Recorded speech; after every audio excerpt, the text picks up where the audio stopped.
tantôt de vous ennuyer et de perdre votre attention à cause d'une tirade sans fin, à l'image des robes de ma grand-mère, tantôt de vous choquer par la brièveté d'un propos, ma foi, aussi court que les robes des étudiantes à la dernière soirée droit au carré. J'ai finalement décidé de m'en tenir au pantalon.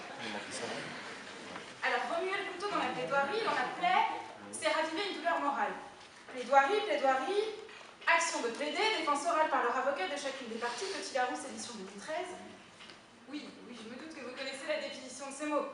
Et non, je ne vous prends pas pour des abrutis, je n'oserais pas. C'est juste qu'on m'a toujours dit à l'école qu'il fallait commencer par définir les mots d'un sujet quand on n'arrivait pas à y répondre. Bref.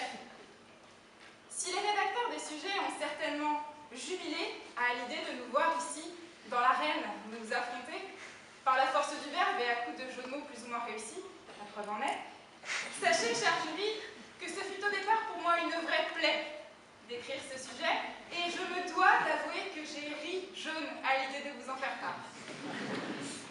Si désormais la plaie doit rire de cette prestation, j'ai, de ce concours d'éloquence, du coup, très tôt, saisi l'ampleur.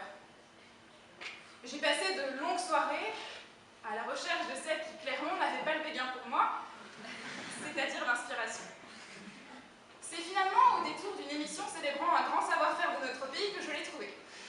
Détrompez-vous, il ne s'agit pas de la langue française, il suffit pour cela d'écouter parler les candidats, mais de la gastronomie. Beaucoup la regardent, j'en suis sûre. Elle passe tous les lundis soirs sur M6 et nouveau des live tweets frénétiques dignes d'ados ultra connectés. Top Chef. C'est malin, me suis-je dit. En effet, j'avais là trouvé le traceur émotionnel de mon discours. Étonnant, insensé, voire sans aucun rapport avec le sujet, me direz-vous. Eh bien, c'est là que vous vous trompez.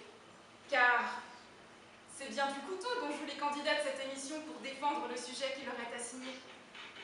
Tout comme un cuisinier, un orateur coupe, tranche, émonde, épluche et décortique les mots qui constituent les ingrédients de son discours. Un orateur prépare longuement son discours. Il le fait mariner, il le fait mijoter, voire l'assaisonne d'une pointe d'humour. La langue française n'est-elle pas ce grand garde-manger dans lequel on peut puiser à l'infini? Tout comme une pâte à tarte, un mot est malléable à souhait. Tout comme un baba au rhum, la substance d'un texte s'imprègne du sens que le ton que j'adopte veut bien lui donner. La cuisine, comme la langue française, est une source d'inspiration foisonnante. D'un côté, tant de goûts, de couleurs, de saveurs, le chocolat, le caramel, les fraises, rien que d'y penser, j'en salive de plaisir.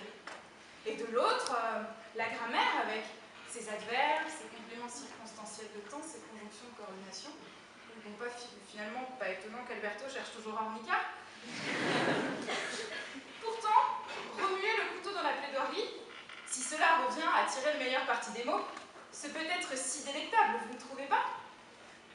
Mais si, tenez par exemple, le discours de Victor Hugo à l'Assemblée nationale en 1849, ou celui de Dominique de Villepin en 2003 à l'ONU, ne sont-ils pas ces grands moments d'éloquence et de plaidoirie aussi délicieux pour nos oreilles que le sont pour nos papilles, une tarte aux myrtilles ou un kebab de chez Coq Minute, chacun ses goûts. Pour un avocat, les mots ont un pouvoir incroyable. Bien acérés, ils peuvent composer un discours acerbe et convaincant. Mais attention, car à trop affûter sa lame comme son verbe, et j'y mets ma main à couper, on risque fort de s'y blesser. Pierre Dac disait lui-même, un accusé est cuit quand son avocat n'est pas cru. Muer le couteau dans la plaidoirie, serait-ce alors défendre coûte que coûte son client, peut-être même parfois au détriment de la vérité? Pour un avocat, il est essentiel de croire sincèrement son client. J'imagine que ce n'est pas toujours facile quand on est commis d'office et qu'on se retrouve face à un criminel multirécidiviste dont la Libye se tient aussi bien qu'un caramel goût au set de Guérande oublié sur un tableau de bord de Twingo un jour de canicule. Et l'avocat est un professionnel qui n'a peur de rien et qui maîtrise l'art de la parole comme personne.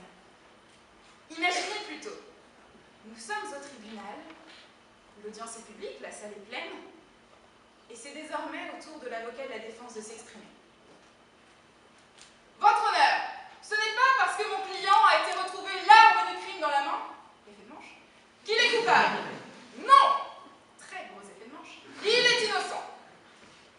C'est un peu